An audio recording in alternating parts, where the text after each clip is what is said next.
Welcome back. Iran, America, Israel దాడిలో Gulf దేశాలు tension పడుతున్నాయి. ఇప్పుడంటే ఓ 5 రోజులు బ్రేక్ దొరికిందంటున్నారు. కానీ ఇరాన్ పగబట్టినట్లుగా గల్ఫ్ దేశాలపై దాడులు చేస్తూ ఉండగా ఆయా దేశాలకు అత్యంత కీలకమైన తాగునీటి ప్లాంట్లపై ఫోకస్ షిఫ్ట్ చేసిందంటున్నారు. యుద్ధం ప్రారంభమైన మొదటి వారంలోనే ఈ దిశగా దాడులు జరిగినా తాజాగా మరోసారి ఇరాన్ గల్ఫ్ కంట్రీస్ డీసాలినేషన్ ప్లాంట్లపైన తమ టార్గెట్ షిఫ్ట్ చేసే ప్రమాదం ఉందనే టాక్ బయలుదేరింది.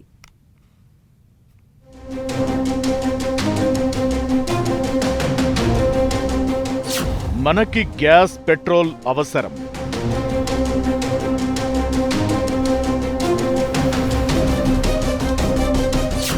సౌదీకి నీళ్లు అత్యవసరం.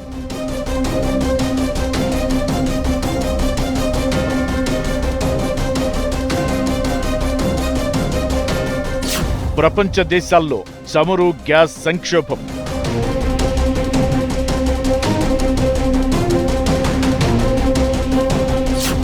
సౌదీకి వాటర్ టెన్షన్.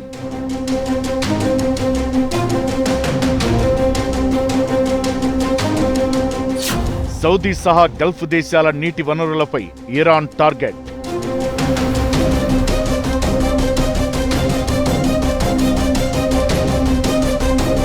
మధ్యప్రాచ్యంలో నెలకొన్న యుద్ధ ఉద్రిక్తతలు ఒక్కో దేశంలో ఒక్కోలాగా దారుణ పరిస్థితులకు దారితీస్తున్నాయి.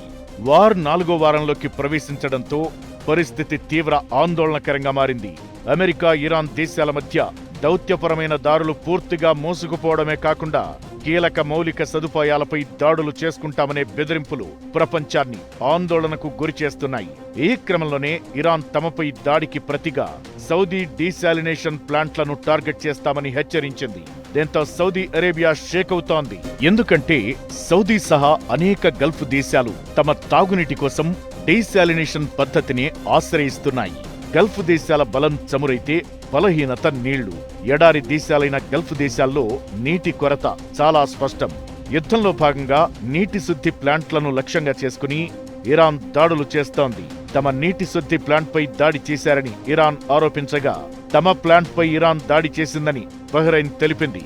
ఫిబ్రవరి 28న యుద్ధం ప్రారంభమైన తరువాత గ్లోబల్ మార్కెట్లు ఆతృతగా పర్షియన్ గల్ఫ్ ఇంధన మౌలిక సౌకర్యాలను పరిశీలించడం ప్రారంభించాయి.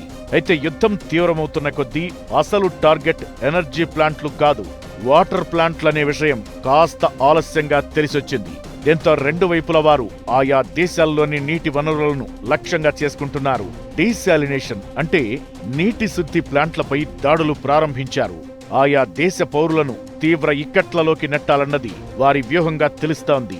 మంచినీటి కొరత కారణంగా ఉప్పు శాతం ఎక్కువగా ఉన్న నీటిని శుద్ధి చేసి మంచినీటిగా మార్చేందుకు నీటి శుద్ధి ప్లాంట్లను ఏర్పాటు చేసుకున్నారు.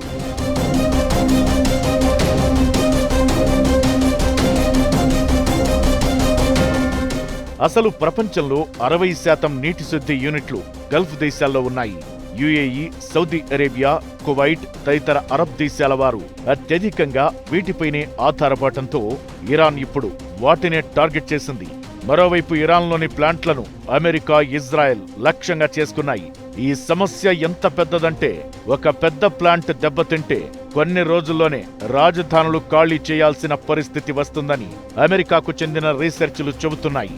కువైట్ తన తాగునీటి కోసం 90% నీరు డీసాలినేషన్ పైనే ఆధారపడింది.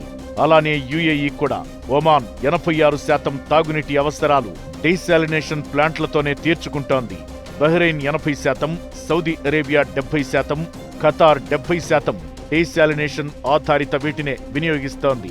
ఓవేళ ప్లాంట్లకు ప్రమాదం జరిగి నీటి సరఫరా ఆగిపోతే ఆహార సంక్షోభం మరింత పెరుగుతుంది. గల్ఫ్ దేశాలు 80 నుంచి 90% ఆహారాన్ని దిగుమతి చేసుకుంటాయి. నీరు లేకపోతే ఆహారం కూడా నిల్వ చేయలేరు.